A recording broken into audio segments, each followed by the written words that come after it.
Now, Sports Talk with Broads. Here's Hunter Brody.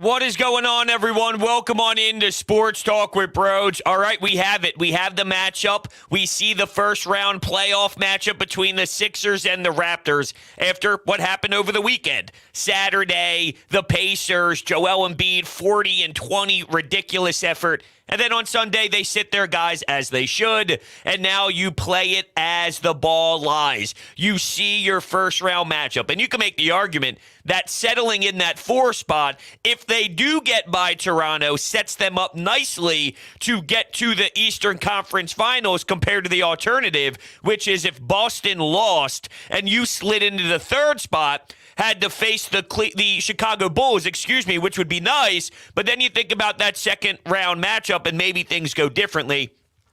Look, it's about one series at a time, no doubt about it, and this is going to be a battle. If you ask me, Broads, how do you feel right now? And that's what this show is all about. This is the reactionary first level of digesting what we are about to see. Their first game is Saturday night, 6 p.m. at the Wells Fargo Center. So from now until then, there's going to be a lot of thoughts that jumble through my brain, and it's going to be bouncing off the wall, mixed together with my emotional tie to what I'm going to see with the Phillies every single damn night, especially against the New York Mets, and that's what we have tonight and in these next coming games, but that's irrelevant. That's not the point of today's show. I'm just showing you that there's going to be so much involved from what I'm going to be thinking from now until then. Today is just about to take a deep breath. Okay, where do you stand right now? And where I'm at is basically it could go either way. It's going to be a tough battle, and there's a few things that it comes down to. At the head coaching position, I see Nick Nurse way better than Doc Rivers. Doc Rivers is a fraud. Doc Rivers is a loser. Doc Rivers is a problem. Now, I don't think he's as bad as others make him out to be fair, and I know that might sound hypocritical considering I just said he's a loser, but his name holds more weight than the actual production that you get. So from that aspect, it's overrated for sure. And of course, we had to deal with another issue of him screaming back and forth with the media. I cannot believe it's happened as many times as it has, and it honestly makes me wonder what this means, because when you get this testy, when you get this bothered, when you get that snap that he consistently gets with a lot of people asking him fair, honest questions about the backup big man, there's something deeper. There's something happening internally with Doc Rivers that's forcing him to have the reaction that he had. Now, if you did not hear it, and I'm sure everyone has kind of heard it by now, I will play it for everyone to listen. It was Doc Rivers after the game speaking about the backup big DeAndre Jordan compared to Paul Reed. And the answer's so damn obvious. You're going to get into foul trouble with Paul Reed, but also you need it for what, 10 minutes? And don't get me wrong, you could see 4 fouls in 7 minutes. Trust me, we've seen something just like that previously where he will find himself putting other players at the charity stripe, and now you're in some issues. But you have to play the pros and the cons right now, and specifically thinking about this matchup with Toronto. Come on, Doc. It's not rocket science. It's pretty damn basic, and the fact that you have to try to explain to us, we have a coaching staff that knows more than you. Shut up! Shut up! Apparently not. Apparently not, and I wonder how much of this is even Dan Burke, right? I mean, is Dan Burke, Dave Yeager? Now, Sam Cassell, him and Doc Rivers have the same exact philosophy. So Sam Cassell is an outlier to me. I think they're two stuck together, and they're like glue. You're telling me, Doc, that every single one of these coaches, I find that hard to believe that every single one of these coaches believe in what you believe. Because when you were gone due to COVID protocols, I saw Dan Burke do things differently. I watched him utilize a different rotation. And that rotation made a lot of sense, Doc. Made a lot of sense. And I know right now I'm starting off the show just ripping the head coach. So that would make it feel as if, well, if you're going to if you're going to think that your coach is getting annihilated, in what universe do you feel strongly about the competition going in the favor of the Sixers in a 7-game battle? Well, Joel Embiid is better than every player on the courts. James Harden, I don't know what James Harden we get. If we get one like we saw in L.A. against the Clippers, where he could put up close to 30 and he could be that version, then possibly you have the 2 best players on the floor on that given night. Now, I can't rely on that every time they touch the floor out of James. If we get that in 2 out of 6, and let's say a battle that goes 6 games, and someone else picks up the slack in some of those other efforts, whether it's Tyrese Maxey, whether it's Tobias Harris with some catch-and-shoot threes out by the perimeter that gives this team some life, well, then maybe you're in a position to reach the second round. But we'll dive more into that in just one moment. I'm trying to get to Doc Rivers and the ridiculousness that happened after the game. Here we go. With how much DeAndre has struggled defending on the perimeter, is there any regret to maybe not playing Paul a little bit more earlier in the season to evaluate? Let me clarify this one more time for everybody who struggles with this. When there's a small lineup, I'm going to say it slow so we can all pick it up. We'll play smaller with Paul. When there's a big 5, you play bigger with DJ. Do we all have that now? Up until the last 3 games, though, that hasn't been the case. I'm asking, would it be beneficial up until the last 3 games, look at who we've been playing. Just look at it. They've had big 5s in. Okay, so against big 5s, because of fouling, we like DJ. Do you understand that? We have a whole coaching staff who, I'm just going to guess, knows a little bit more. And they watch every game. They watch every practice. We believe against big 5, DJ is good for us. We believe against smalls, Paul. Could we play Paul with a big 5? Yeah, you could. You may get in foul trouble early in a playoff game, which could swing a game. I've been around a long time. Trust that. Well, if you've been around a long time, Doc, I want to know what you see out of DeAndre Jordan that's good against big 5s. Because against big 5s, he's a disaster. Against anyone, he is an absolute atrocious basketball player. So in what universe do you feel at any point that that would be a significant piece to the puzzle that would make a lot of sense and help out this squad?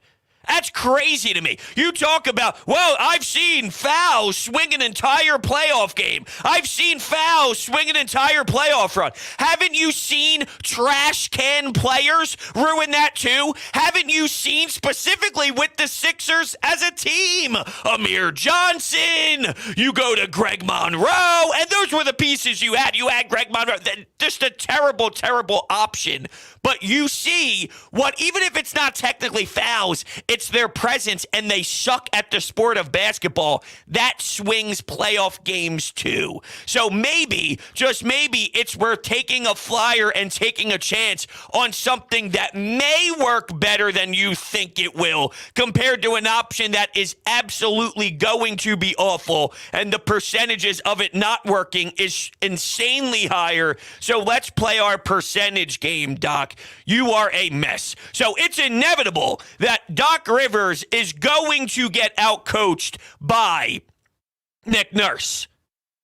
Superstar talent and better play by your top-end players can outperform the issues of your head coach, though, in the NBA. So that's why it stems back to, what version of James Harden do we get? If it's a 12, 13-point James Harden, but he logs in 12, 15 assists, and Maxey's going off for 28, you need to find, on the days that James Harden is in that 10 to 15-point range, who's picking up the scoring, who's taking those shots. There has been a huge jump in three-point shooting. So they averaged just under 32 threes per game, which is about 26th in the NBA. As of late, you've seen 40-plus in a handful of outings. That tells me about the professionalism of how James Harden operates and the looks that he's getting for his teammates. The problem is, on some nights, he's not looking to score. And when he is, he's missing badly. Now, I was listening to Wake and Bake Radio, which is Sunday morning, 9 a.m. to noon on 97.5 The Fanatic. Andrew Salchunas, Jamie Lynch, the bro. They do a fantastic job. I was riding in listening as I followed them afterwards. And Jamie said that he was speaking to a couple people down at the Wells Fargo Center who works at the Sixers, and they made it seem it's known that James Harden is just waiting for the playoffs to hit a new gear. There's two thoughts for me when I hear that. One, I do know that NBA players do that. It's just reality of the situation. Joel Embiid stated that previously this season. I have to pace myself. This is a long journey. This is going to be a really gruesome 82-game schedule. The goal is to reach the playoffs. The goal is to play in some playoff series. I have to make it there. So all NBA players go through that philosophy to an extent, unless you're a rookie, you're a young player, you're embracing every moment that you can as a two-way guy, right? There's variables. As you see Paul Reed putting out 6,000% and slamming, getting some steals, trying to show Doc Rivers, utilize me, put me in the game, coach. Right, so there's obviously some circumstances. I'm talking more about the dogs that know they're going to be in that upper echelon, and the entire franchise is focusing on you to carry the weight.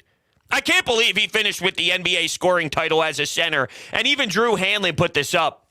You could see the videos, triple teams constantly, double teams constantly, to the point where there's three guys on Cleveland who's suffocating him from the free throw line extended area. He dribbles to the outside of the perimeter and just takes a three and drills it nothing but net. The fact that he was able to accomplish that goal while the defenses really do focus in on him, and that's another thing. Nick Nurse, good coach. He's going to absolutely get the ball out of Joel Embiid's hands. So that's when it comes into the other playmakers. If they have it that night, then you're going to be in a good position. If they don't have it that night, you're probably going to fail. So just keep in mind, there's going to be a night where Maxey has 30. There might be a night where Maxey has 18. It's going to be up and down. You're going to feel the high after game one. You might feel a low after game two. You'll feel a high after game three. You might feel a low after game four. This is going to be haymakers back and forth. So just settle in and realize that and experience the ride for what it is. But don't claim because one thing happened in one game that another situation can't happen in a second game. You could get the same looks in game one that you got in game two. You'll make them in game one. You'll miss them in game two. It doesn't mean that the recipe for success is not there. The execution has to change, and your players need to deliver more. That's the difference. Now, I mentioned game three. I mentioned game four. Who's not going to be there? Matisse Thybulle. And it's a joke to me. It's a joke that he is willing to sacrifice an NBA career, jeopardize his NBA career for a freaking vaccine. Does anybody know a soul who got the vaccine and turned into a dinosaur? All right? That turned into something, turned into a creature? Get the damn vaccine, be available for your teammates, and play the damn sport of basketball. I don't care about you listening. I don't care about anybody else. Oh, it's his choice. I can make my own damn choice. I don't care about you. You're not on the 76ers. I don't care. I don't care about your job, your occupation, how you feel about it and outside the workspace, how you feel about it in your own workspace. I care about the 76ers. I care about players being available for your team, and that's what we all learn when it comes to sports, is you have to sacrifice. You have to be there for one another. And right from the jump, we have this kid who got one, but didn't feel it was necessary to get a second. It's flawed, it's stupid, and it's hurting your team. Now, I've always been on the record stating Matisse Thybulle can kill you offensively in a half-court set. No doubt about it. But knowing this team is very thin and very thin at the defensive department, there's still value in what he provides, right? I might have concerns on what the spacing can do and playing 4-on-5, but the body, considering you don't have many players you can go to, is still something that can eat up time, and you can match up on another player's offensive weapon to slow him down a little bit. There's still value with him on the roster on the road. And now you got to throw in Danny Green. Now, forget the Danny Green that we've seen as of late. He took 10 threes the other night. Let it fly, my guy. Let it fly. Keep shooting. He had 6. He shot 6 of 7 against Toronto. And maybe it's the perfect matchup for Danny, just to flip them the double bird. We always go flip Rhodes the double bird. Maybe you do a little switcheroo and you go flip Toronto the double bird to show them, yo fuckers, you want to play? I still got it. I know I sucked all regular season long, but there's a different level of adrenaline rush that occurs when you're going up against your former teammates, when you're playing against a city that you have that connection with, and, you know, kind of that if Kobe goes up against one of his best friends, it's like that killer mentality of I want to prove to you, and you have that extra motivation knowing who you're going up against. Maybe there's something to be said about that. Who knows? Maybe this Matisse Thybulle thing is a blessing in disguise in terms of spacing on the floor if Danny Green is going to shoot the ball well. Only time will tell. I'm not going to be a betting man and say the answer is absolutely yes if that's the case, but there is something to be said about him doing better as of late, and that's better than the alternative, which is him just sucking and absolutely blowing and having no sort of extra juice, thinking maybe there's something that turned the corner as a whole. Danny's a veteran. Danny's been around the block. Age is catching up to him, but who knows? It doesn't mean that there's 0 moments left. And that's the same with James Harden. I feel the hamstring is playing a massive role in why we're seeing the ugly shots. Those threes aren't even close. They're hitting the backboard, and they're not even close to sniffing the rim. That's why when you say, well, he'll turn it around in the postseason because he's going to change his mindset, there's something to that. I'm not going to say there's nothing to that. There's something to that. You wouldn't miss as badly as you are. Now you get a week. You get a week to rest. He didn't play on Sunday. So you get some extra time here to see what you can do with the hammy. I was actually surprised. When I hosted yesterday afternoon, I got a bunch of phone calls with, don't worry about Harden. The Sixers are going to lose this series because of defensive problems, because of rebounding problems, giving the opponent second chance opportunities, and also because of Doc Rivers. And that may be the case. But the amount of people who said, don't worry about James Harden, he's averaging 20 plus and still getting you 10 to 15 assists. I hate to break it to you. You're only going to win. This is what I flipped back around. And this has been a common message from me. You will win if your superstars play like superstars. So I think that that's flawed to say you won't lose because of Harden. You absolutely can lose because of Harden. If Harden goes 3 for 14, I'm not going to say that there's no value in the 12 assists, 13 assists, and the professionalism of the pace of the half-court set. But if on these pick and rolls and these pick and pops, it's obvious to the defender that he's not confident. He's not having the approach of actually being a threat to score. And that's what he's doing right now. He's constantly looking for the pop to Embiid. I'm not mad looking for the best player in the damn sport right now to get a free throw, pretty much a free throw shot, a shot at the free throw line, a mid-range jumper off of a pick and pop. That won't scare me and make me feel nervous about that play. That's a play that I would like drawn up. But the power in James Harden also comes from teams thinking he can score. If you take that away from Harden, it's going to change the game big time. So it's going to be fascinating how this whole thing plays out. In terms of Joel Embiid not getting the MVP, which is basically inevitable at this point, it's disappointing. I've always had the thought that it doesn't matter to me about regular season accolades until someone gets robbed. Last year, it was an easy thing to swallow because I could understand Jokic doing it more or winning it and having a better chance of winning it. And it was just that type of year. Embiid missed a lot of time. Fine. This year, the time missed was all about the COVID protocols. That's what kept him off the floor. Where I get bothered is with about 60 games into the season, 20 to go, it was Joel Embiid's to lose. Joel Embiid did nothing to lose it, not at all, except post more 40 and 10 games, get a 40 and 20 game. And Jokic did nothing so outrageous to snag it from him. Considering Embiid's giving you 30 plus, Embiid's giving you 30 and 10, he's dominating every single night. For Jokic to then take it from him, he'd have to have 7 50-point triple-doubles with 18 boards and 14 assists on those nights. That's how outrageous he would have to perform to take it from Embiid. So because he got robbed, and it was a no-brainer that it was Embiid's to lose, and he didn't lose it, and no one did enough to take it from him, that's where my outrage comes in. And unfortunately, we are going to get this stolen from Embiid, and maybe there is something to the NBA not liking the way the Sixers went through the process, and that would almost be a defining moment of, it works. You just got the MVP of the league for sucking on purpose for so many years, yet for some reason, it's okay for OKC to throw out me, you, and anybody else to play five-man units out there. But for some reason, the Sixers do it, and it's despised. Maybe because of how vocal they were about the actual words. And I don't know, though. But the execution of OKC, they're doing the same exact damn thing. So it bothers me as a whole.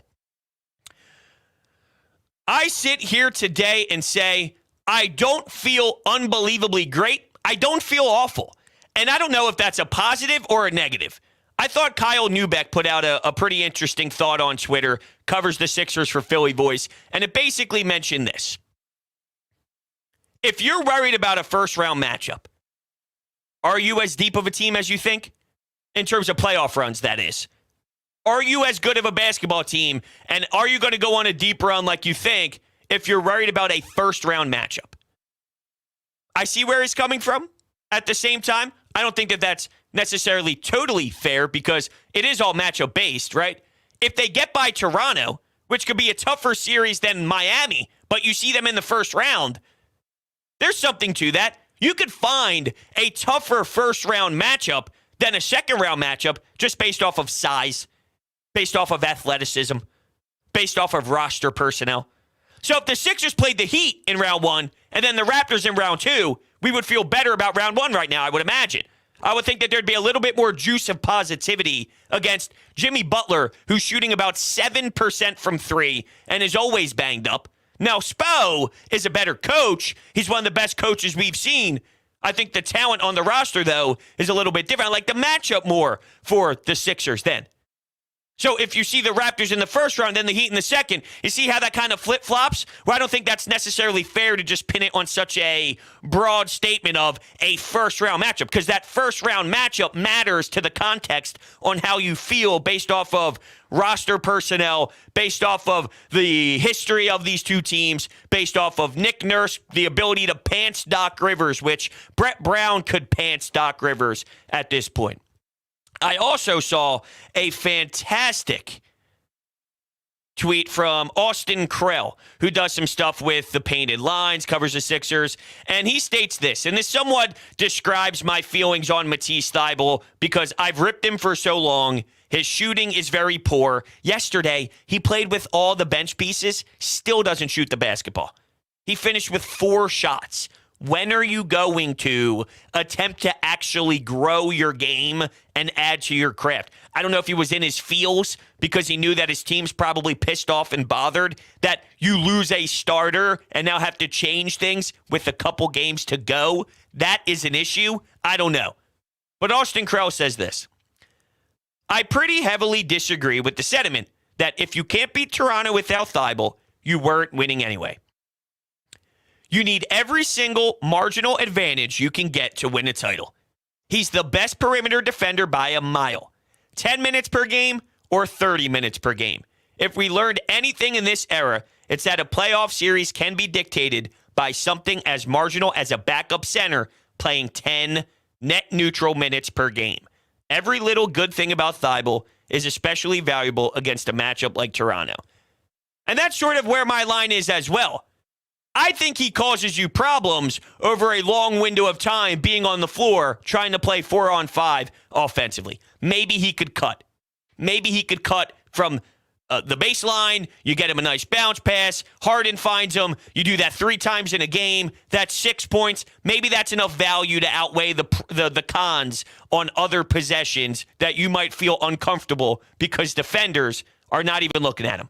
But maybe those cuts force you to then have to monitor the baseline or monitor the dunker spot. We've seen that. Maybe that would have been the case. But even if it was 15 minutes of Thybulle, where he didn't crush you over the 48 minutes long term, he did a few possessions, but he grabbed you 3 steals. We're talking about DeAndre Jordan 8 minutes when Embiid's on the bench and thinking that that might cost you. Well, there's something to be said about maybe not having Thybulle, even if he had a minimized role, which he probably wouldn't have because your defense stinks so much. Maybe, though, if you were to minimize his role and play 15 minutes or so, not even having that, that's problematic. So the whole thought of if you can't beat the Raptors without Thybulle, I think that is flawed. That doesn't mean he is like the ultimate elite game changer, but within context of your entire team, you need everyone. You need everyone to play a certain role, and they're not deep enough. They've never been deep enough all year long. And that's where I'm at. I will open up the phone lines if you guys want to hang out, take some calls, and hear from you out there. 856-442-9805. The phone number is 856-442-9805. Before we go to that, though, WinView. WinView is the nation's leading sports predictor, allowing you to compete in pregame or live contests against other people, not the house. The way this works, you versus someone else. There's about 8 questions, 8 to 10 questions on the game. Will Joel Embiid outscore Fred VanVleet? Will Tobias Harris hit at least 3 threes? Will Tyrese Maxey record at least 4 assists? Will the Sixers out-rebound the Toronto Raptors? These are the type of questions that are asked game by game. Some nights you might only need to get 4 correct. Other nights you might need to get 7 correct based off of how many questions correctly your opponent answers. It's so great. There's free ways to play as well. If you just want to get your feet wet, check it out. The link is down below in the description. winview.tv/Broads. Check it out. Click the link. Download it. Utilizing that link, it would help me out tremendously. winview.tv/Broads. They got first-time deposit bonuses. It's really electric. I got all my buddies hooked. We play it nonstop every single day. We look at the scorecard, and I'm obsessed. I'm absolutely obsessed with that. With that, let's go to the phones and bring in our first caller. Let's go to Jimmy. What's up, Jimmy? What's up, Broads? I hope you're having a good afternoon. I am. I have a cup of coffee sitting right in front of me here. Just a little bit left, although it's probably cold since I've been rambling for about 30 minutes. But everything's good, man. How about you? Yeah, it's going good. I had a nice opening series against the A's at the Phillies, and I'm going to see probably a lot of scummy Mets fans tonight, but all good, all good. But yeah, talking about this series, I'm hoping that the more talent that the Sixers have, and particularly Embiid, who's like without a doubt a top 3 player in the league, and Harden, when he's on, can still be a very valuable scorer and can take games over when he's on. And I'm hoping all that talent we have can overcome whatever shortcomings that the obvious Nick Nurse outcoaching Doc Rivers is going to happen. Yeah, I think that's fair. See, the thing with James Harden is, in a 6-game span, if you get 2 games where he gives you close to 30 with an efficient scoring and about 12 assists, those are games you're going to have to win. Can you win on the nights? Because it will happen. It's written in stone. You will get nights where James Harden only scores 13 points. He's not very efficient. Might give you 15 assists and still professionally run things. Who will pick up the scoring on those nights? And will that be enough to come out victorious? That's the question I'm asking. It is a very important question. It is an important question because I know Embiid's going to play well, and I just want to bring this up too. This idea that he's only a good player and he only won the scoring title because the refs just give him points at the foul line. That is so ridiculous. Free throws are part of the game. They're just part of the game. You wouldn't be like, Alex Ovechkin scored 55 goals this year, but 20 of them were on the power play. It's a good point. So it doesn't really matter. It's a good point. Or Bryce Harper hit 40 home runs this year, but 15 of them only reached the first row of seats in the outfield. Or Tyreek Hill. Well, people do. You know what, Jimmy? It is funny you say that, though, because people do in Colorado. That's the one ballpark they say it doesn't matter because in other ballparks it wouldn't fly the same way, which Yankee Stadium has a short porch. You look at Fenway. Citizens Bank Park is a hitter-friendly ballpark. So it is funny but specifically it's just Colorado that people use that excuse the most. Hey, but one wise man once told me, it doesn't matter. It doesn't matter how. It matters how many. Correct. And why I see it, Embiid is the first player since Moses Malone to average 30, first center since Moses Malone in '82 to average over 30 a season. And he was probably getting fouled a hell of a lot, too, back in 1982. And we saw Shaq, appreciate it, Jimmy. We saw Shaq dominate and get himself the scoring title back in the day. Shaq was just a different level. The difference is Joel Embiid can actually make his free throws. That's dangerous. Free throws is a big part of this. What are the calls going to look like? We've seen these two players get super frustrated, really bothered, sometimes to the point where they change the way they play when they don't get the calls. I'd be naive to not think that that might not show up in this 7 games. Probably will at some point. How do you react to that? What's the adversity like? I have a lot of questions. And it probably tells you where you're at if you have a lot of questions entering a playoff series. But to be fair, the Raptors are asking the same thing. Can Fred VanVleet do X, Y, and Z? Can Pascal Siakam do X, Y, and Z? Can Nick Nurse draw up situations to make Joel Embiid so uncomfortable he turns the ball over at a percentage that makes them satisfied and feel they can get out in transition off of those turnovers? Their transition defense is extremely poor. That's going to be something that you're going to see. It slows down tremendously, though. Don't get me wrong. The pace you see in the regular season compared to that first moment of, oh, yeah, that's right. Think about what you were watching with college hoops. I'm not telling you March Madness is the NBA Finals or the NBA postseason or anything like that. But when you watch Kansas and UNC, you see the way they dribble up the floor. They get into their sets. It's so massively different. With that said, off turnovers, though, I'm sure the Raptors are thinking to themselves, how can we trap Embiid? How can we throw Embiid different looks? Where can we bring those double teams from that make him wonder, make him double think? An extra second, we can now jump the lane and maybe grab a steal out by the three-point line, head out for an easy 2. Transition defense, monitor. Defensive rebounds, monitor. Although it's been a story all season long. I think the question that I heard that was fascinating this morning is, how would you describe this year? And it's almost like after 51 wins, and Vegas, by the way, I saw some sports books have it at 50.5. I saw other sports books have it at 51.5. I mean, that's crazy. Dave from Center City, who's an avid caller of the Fanatic, he called in yesterday before the game began, and he said, Broach, what do you think? Do they get the win tonight? This is before we knew who was going to be playing. I said, I don't know. We got to see. Is it Embiid? Is it Harden? Not that it should matter because you're playing the Pistons, and they stink. Somehow DeAndre gets exposed in that matchup too, but they stink. He goes, I got him at 51.5. Or excuse me, I got him at 50.5. I need the win today, bro. So I'm like, dude, how do they get this right on the money every single time? It's crazy.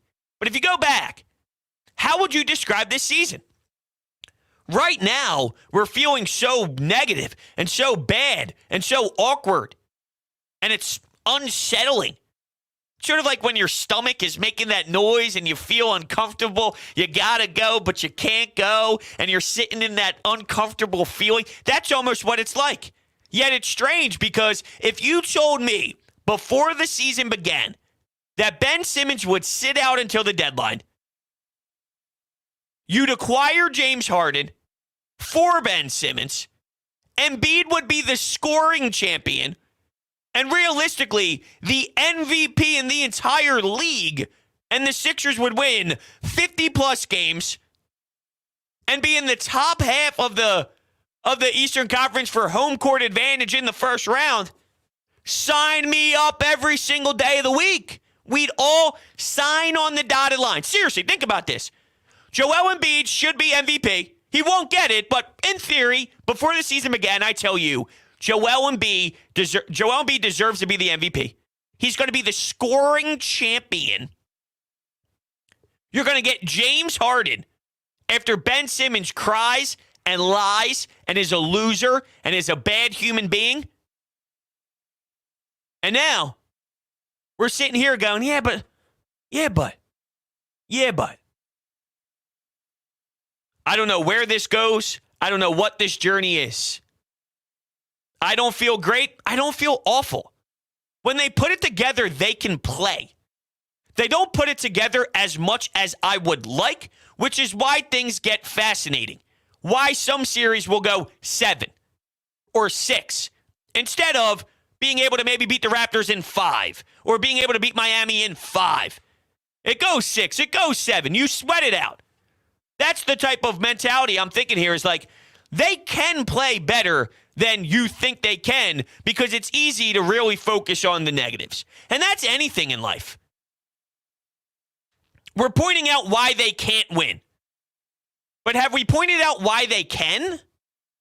Because it's not like there's not anything to talk about.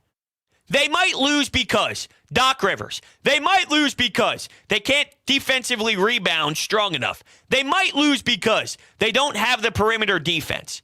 They might win because Joel Embiid. They might win because James Harden.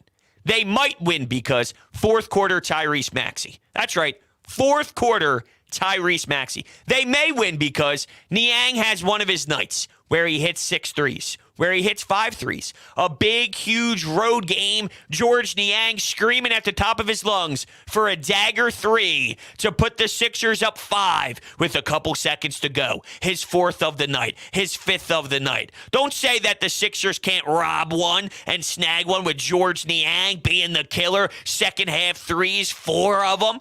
Right? That stuff can happen. I've seen Niang have those monster shots. To be fair, he's had nights where he went 1 for 7. He'll still continue to shoot it, but that's in the cards too. I've seen that happen enough to say I cannot rule it out.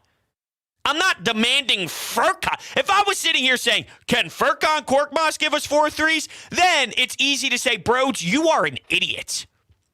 You are stupid. But I'm talking about someone who's actually done it a bunch of times and actually has had some nice rhythm to his game. And actually has been one of your most reliable bench pieces. So it's fine to lay it all out. If I were you, I'd say grab a piece of loose leaf, if that's even a thing anymore. To me, it is. I got a bunch of these 5-subject notebooks, and I do my thing. Put your pros, put your cons.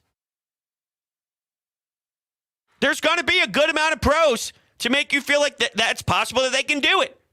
And there's going to be some cons that make you feel awkward, make you feel a little bit disappointed. But don't allow the disappointment to override the good things, and don't allow the good things to override the negative things. We always think negative first. Negative, negative. I'll give you a couple different examples of what I mean right now. I was listening to Anthony Gargano this morning a little bit, and he openly admitted it. Maybe I'm convincing myself that we have a better chance than we really do. Well, don't do that. I don't want you to do that, right? I love the cuz. He's great. But I'm like, I don't know if I like that philosophy.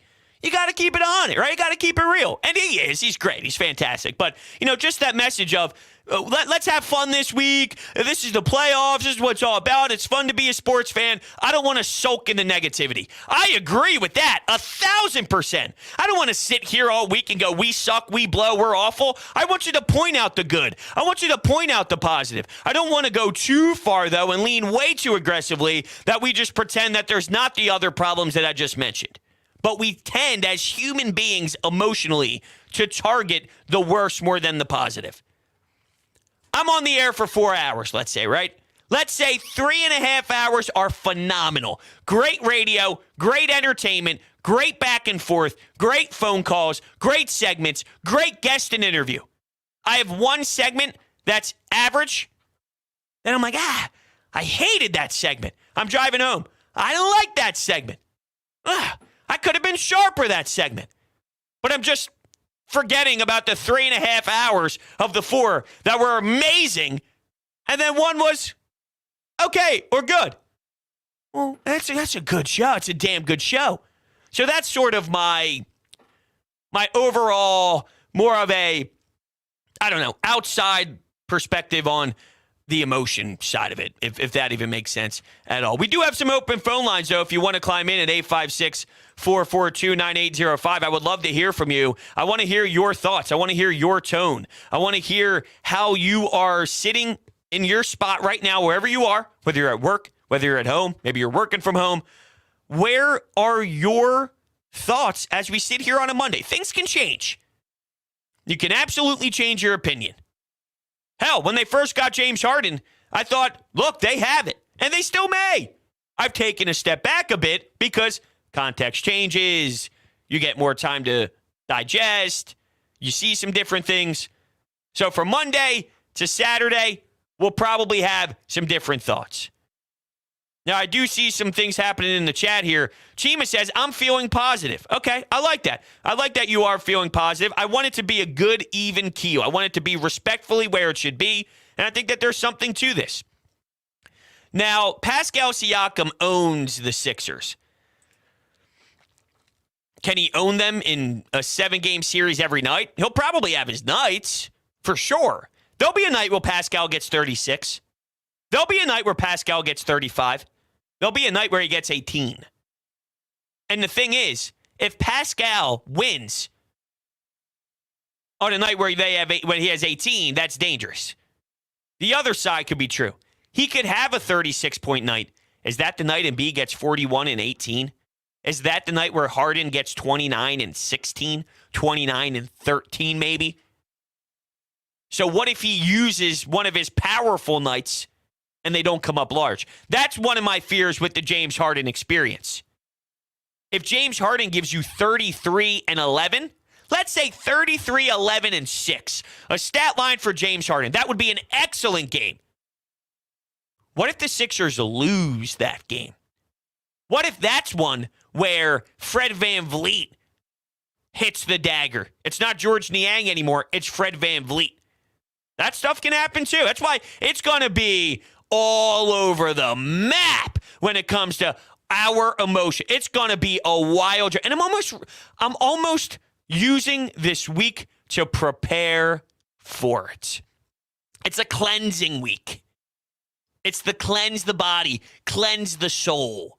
Yoga. I think we should all do a yoga class. Broads Media Yoga.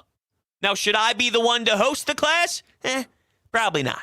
I can't bend my knees. The Osgood Schlatters thing, it's real. Can't sit in a car for more than 10 minutes. My knee buckles up. I got to stretch it. Good thing the way I'm sitting at my desk here at the office, I can put my feet up and there's not a wall blocking my feet underneath the desk. Massive for my life. Probably not the best at yoga. Actually, I despise yoga. Should be good for the mind, though. We need to think about a way that collectively as a unit here at Broads Media, we can get our souls in the proper spot ready for these 7 games or 6 games or 5 games. Shaq believes it's going to be an easy how do you do for the Sixers, and they just walk right by.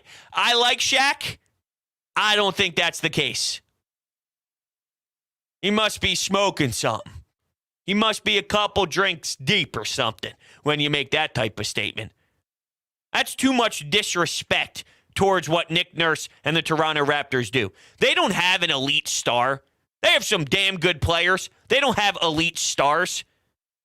So that's why I feel if your players play to their capability, you could be the one leaving that arena with the win, and you could feel good about yourself. But don't act as if they can't make the Sixers earn it, or they can't win some games in this series and push the Sixers to their limit, because they can push the Sixers to their limit. Let's go to Amadeo. What's up, Amadeo? I don't know, man. Broads yoga, I think if you accidentally play hammy or if you can go for a walk, I think Broads is out 2 to 4 weeks with a lower body injury these days. Yeah, you're actually probably correct. We'll have to do a whole dynamic warm-up, get the foam roller out there. But yeah, if I even go for walks these days, I'm coming back sore as hell and limping for the next 2 days. But that's why we're doing this. Maybe this ends up getting me into a better spot all around with my body.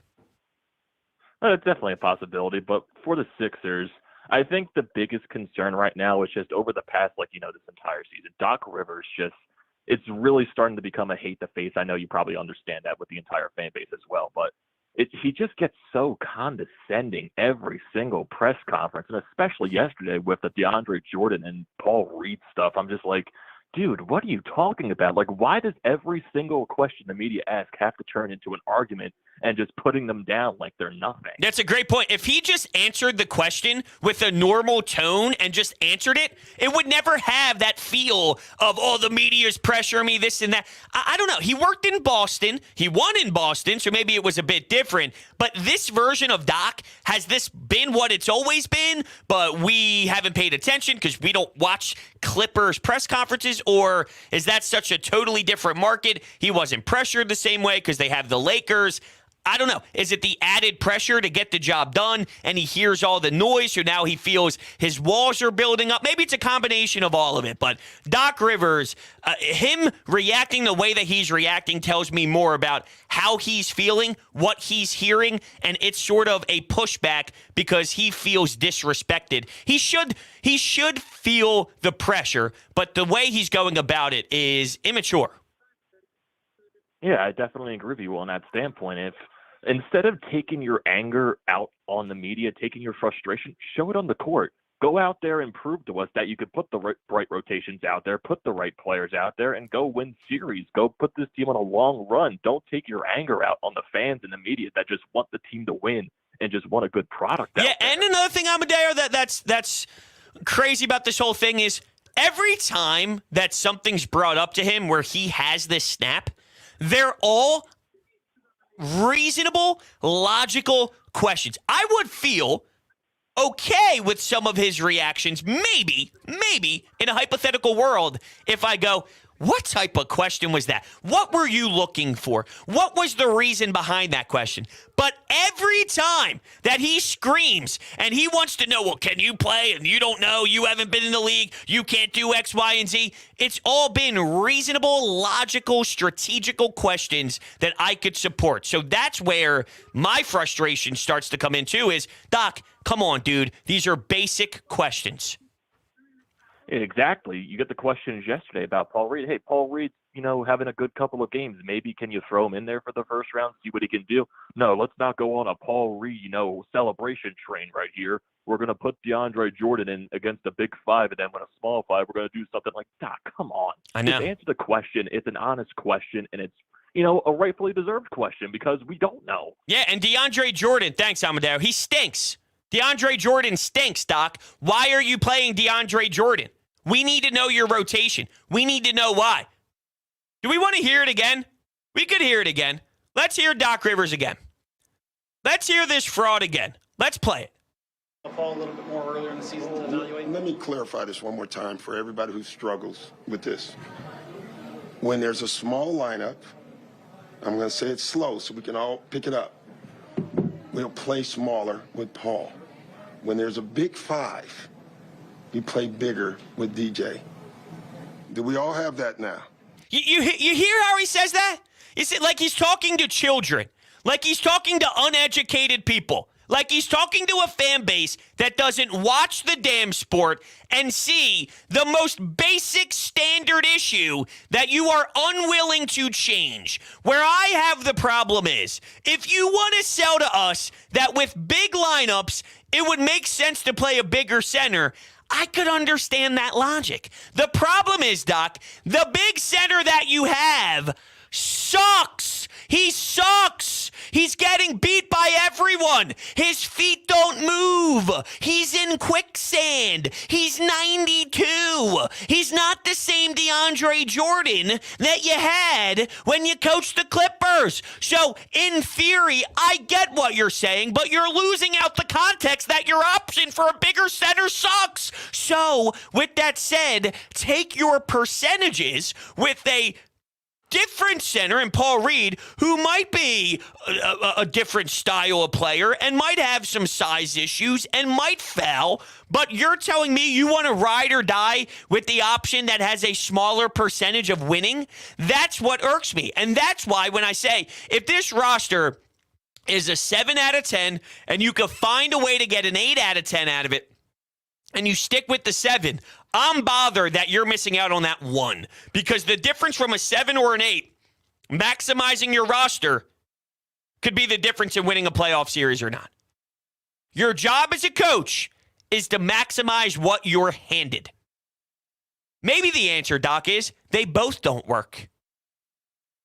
Maybe the answer is they both don't work. But without knowing that, you can't sleep at night. Now, let's be real. We've seen this whole thing happen before. Kevin Kincaid crossing broad. Hey, Doc, you ever think about sitting Ben Simmons in the fourth quarter?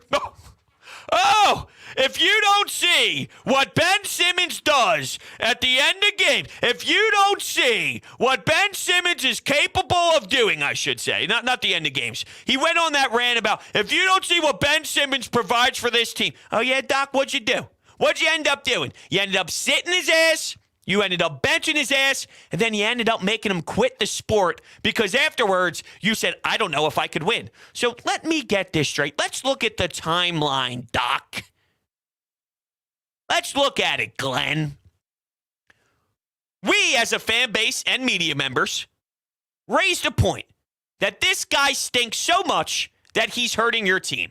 You said, no, look at all the positives.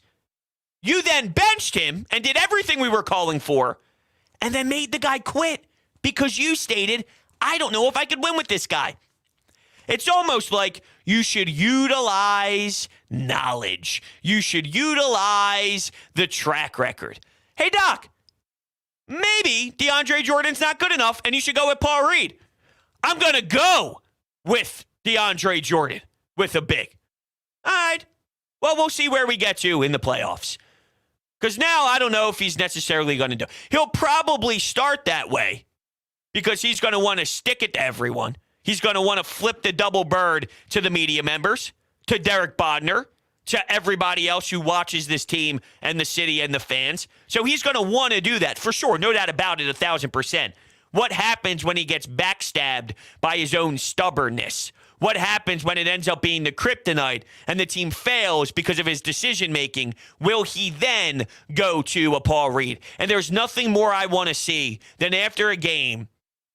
Let's say the Sixers win, though, because I want the Sixers to win. Let's say the Sixers win, but DeAndre Jordan in 8 minutes was minus 17, and he stunk. Sixers still won, though. In this hypothetical world. Nothing more I want than Derek Bodner and everybody else who covers the team to go, hey, Doc, what'd you think about that minus 18 night?